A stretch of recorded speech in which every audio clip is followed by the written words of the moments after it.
sound, which is a movement that contains infinite possibilities forever and ever unfolding. You and I are spiritually made in its image and out of the likeness of the divine presence, a singular manifestation of a cosmic destiny unfolding forever. That's what we are.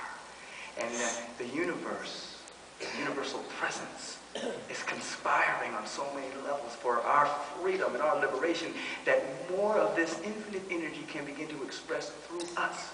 And when we say yes and surrender at that level, then we're able to hear, you are my beloved in whom I am well pleased.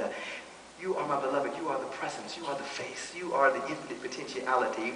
And I am well pleased because I get to express through you. I get to become conscious of myself through you.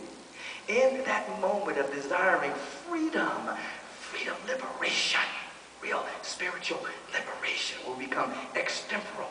We come out of our perceptual world, out of time, and have moments of sheer direct contact with divine wisdom that orders our steps as guidance and a language in the way that we can understand and act upon.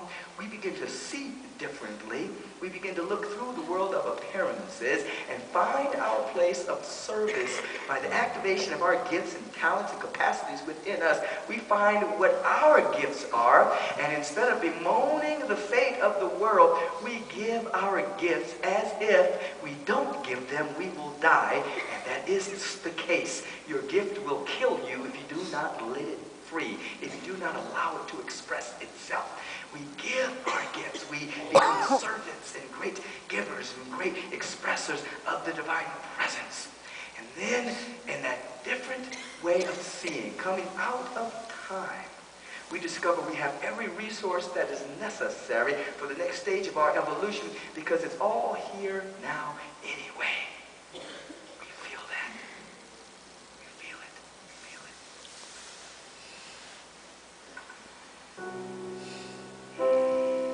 And then we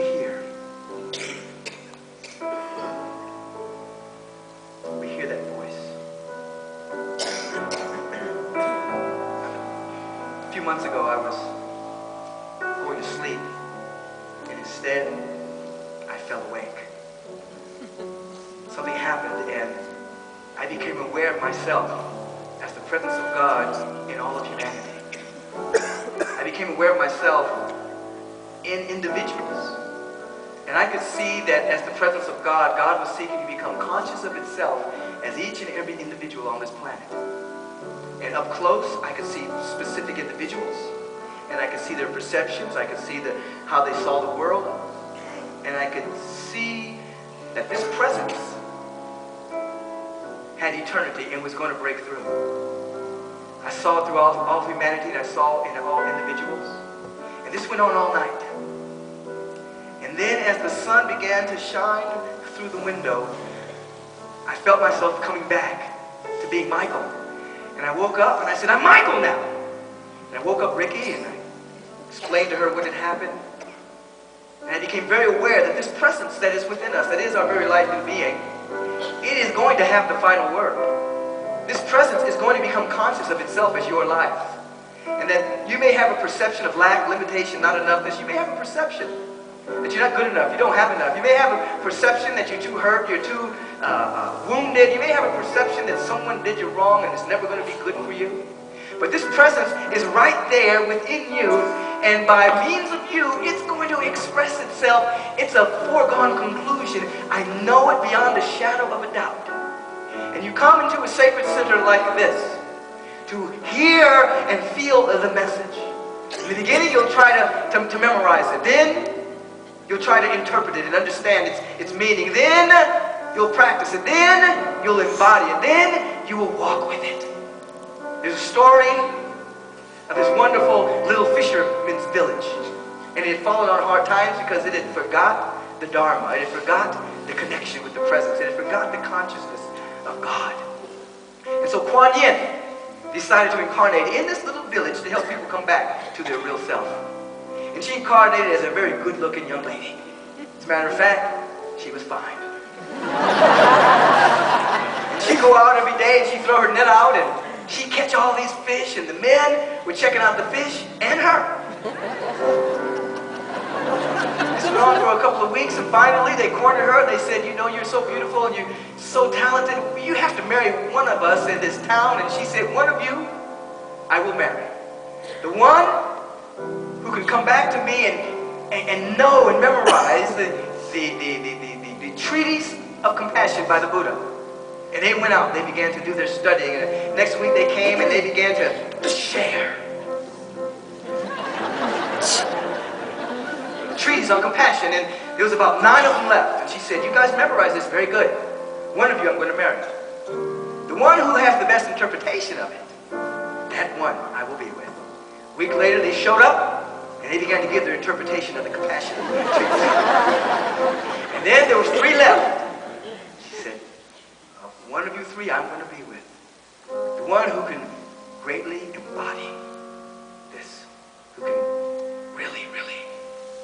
So the next week she listened to them, she felt them, she saw their countenance. They were glowing with the presence, they glowing with the confidence of being at one with all of the power and all of the presence. But there was one that stood out. When you saw him, you could see existence itself. You could see his connection to the presence of love and of harmony and compassion and generosity. And she said, you, I will marry. Meet me here in 1 week. So he showed up in 1 week and Kuan Yin was nowhere to be found. And he looked around and got a little nervous, a little anxious. She wasn't around. Then he saw her playing in the fields, laughing, and she said, oh, there she is. And he ran to meet her and to greet her. When he got there, she was gone. And then he noticed her in another part of the fields, and he ran to meet her and to greet her. And when we got there, she was gone. And then he noticed her further away, and he ran. When he got there, she was gone. And then he began to look around, he began to see that Kuan Yin was everywhere. That where there's no spot where Kuan Yin was not.